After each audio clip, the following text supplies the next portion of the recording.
Let's have a real conversation for a minute. Have you ever wondered why, no matter how hard you work or how much you pray, it still feels like something's holding you back from living in abundance? You know that feeling like you're right on the edge of a breakthrough and somehow it keeps slipping away. And it's not that you're lazy or because your faith isn't strong enough. What it is that your mind has not caught up yet to the promise that is already yours. So today I want to walk you through how to rewire your mindset for overflow, for abundance, not just financial, but emotional, spiritual, and creative abundance. Because the truth is, God didn't design you or me to live in lack. He designed us to live in greatness. He designed you to live in fullness and to walk boldly in the blessings that have your name on them. You see, God has already spoken blessings, abundance, peace, and purpose over your life. Those things exist in the spiritual realm. Those blessings are already yours by divine promise. But sometimes our mindset, yours and mine, is still operating from an old reality, one shaped by fear, lack, doubt, or past disappointment. So even though the blessing is ready, we can't fully receive it because our thoughts, beliefs, and habits may not yet be aligned with what God has already declared for us. It's like the Wi-Fi signal is strong, but the device itself, the phone, hasn't really connected yet. The moment your mind is aligned with God's truth, you know that you are worthy, you are capable, you are provided for, then things begin to shift. You stop moving from scarcity and start moving with certainty. You begin making decisions, speaking words, and taking actions that match the promise, not the problem. And that's what rewiring your mind for abundance is all about. It's learning to think, believe, and act from the truth that the blessing isn't coming someday. It's already here. You are just aligning your mindset to walk in it. So shift your mind from thinking scarcity to stewardship. A mindset that is stuck in lack will always see emptiness, but a heart rooted in stewardship sees opportunity. It's not how much you have, it's what you believe it can become. So when you start treating your time, your gifts, and your resources like they matter, you create space for increase. God cannot multiply what you look down on, but He can grow what you value. And that's why Luke 16 and verse 10 says, whoever can be trusted with little can also be trusted with much. It's a reminder that when you take care of the small things with gratitude, you are proving that you are ready for the bigger ones. So here's something simple to start. Every morning, write down 3 things that you're thankful for. Even if they are small stuff, gratitude really trains your mind to notice what's working instead of what's missing.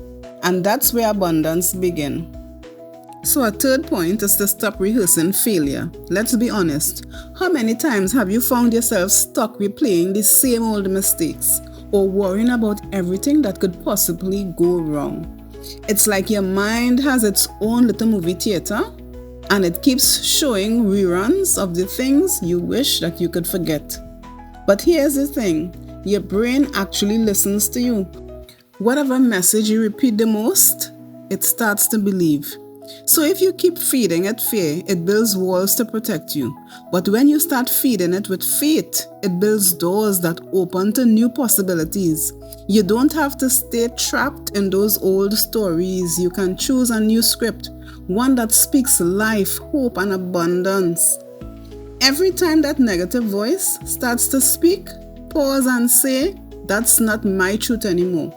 Then replace it with what is true. Say to yourself, I'm growing, I'm healing, I'm learning to trust again. You know, the Bible says, be transformed by the renewing of your mind. And that's exactly what you're doing when you stop rehearsing failure, negative thinking, negative thoughts, and start rehearsing with faith. You're literally rewiring your brain to expect goodness, to expect all that is good for you. So I'm here to tell you, to make room for your overflow. Sometimes the reason we cannot step into that extra is not because God has not blessed us. It's because we are still holding on to too much old weight, old beliefs, old fears, that old version of ourselves that whispers, you will never have enough. And here's the thing, abundance needs space to breathe. If your heart or your life is packed with clutter and chaos, there's really no room for new blessings to enter. And that's where creating with your hands can really become such a powerful spiritual practice. Whether it is sewing, painting, gardening, or crafting something beautiful from scratch, that act of making something with your hands is you saying, I am a creator too.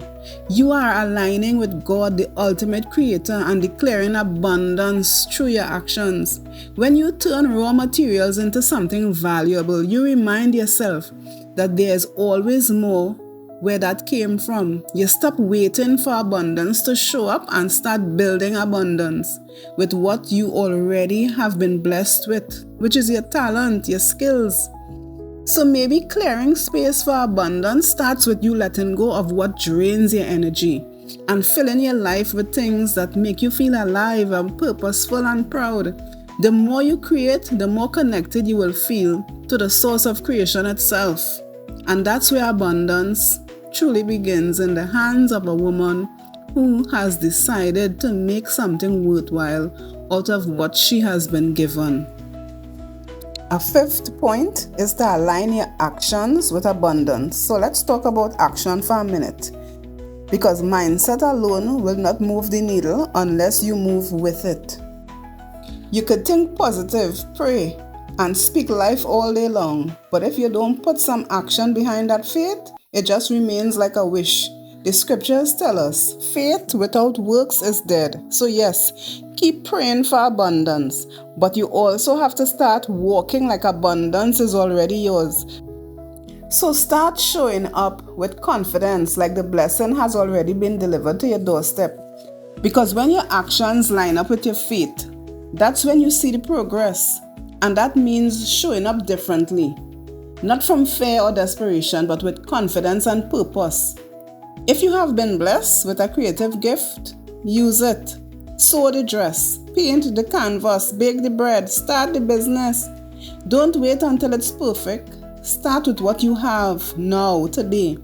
Every small act of creation tells heaven, I'm ready for more. When you act like you already belong in abundance, life starts to rearrange itself around that truth. It's not about hustling or striving, it's about positioning yourself, doing your part and trusting that God will meet you halfway. So take that first step, make something with your hands, speak life over your work, and watch how your faith turns into fruit. And don't forget, it's important to also surround yourself with overflow energy. The energy around you matters just as much as what's happening inside of you. You cannot step into overflow or abundance while standing in rooms with people who drain your spirit. If you're surrounded by people who only talk about lack, fear, or struggle, that will only make it hard for you to believe in abundance. But when you start connecting yourself with people who speak vision, faith, and creativity, something in you really starts to rise.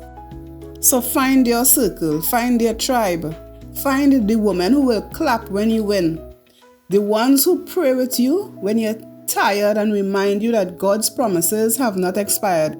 Even if you're on your own right now, create that atmosphere for yourself. You can play worship music, listen to teachings that uplift you, fill your space with color, plants, candles, and your own creations, things that remind you of life and possibility. Every environment you build, every space you design, from your workspace to your mindset, should whisper, I am worthy of abundance. Remember Proverbs 27 and verse 17? It says, as iron sharpens iron, so one person sharpens the other. So the people and places you keep close will either dull your shine or sharpen your purpose. So choose wisely. And here's the best part. The more you live, create, and think from abundance, the more abundance will find you. So protect your peace, nourish your creativity, surround yourself with voices that water your dreams. Because you were never meant to live on empty. You were made to live and to live abundantly.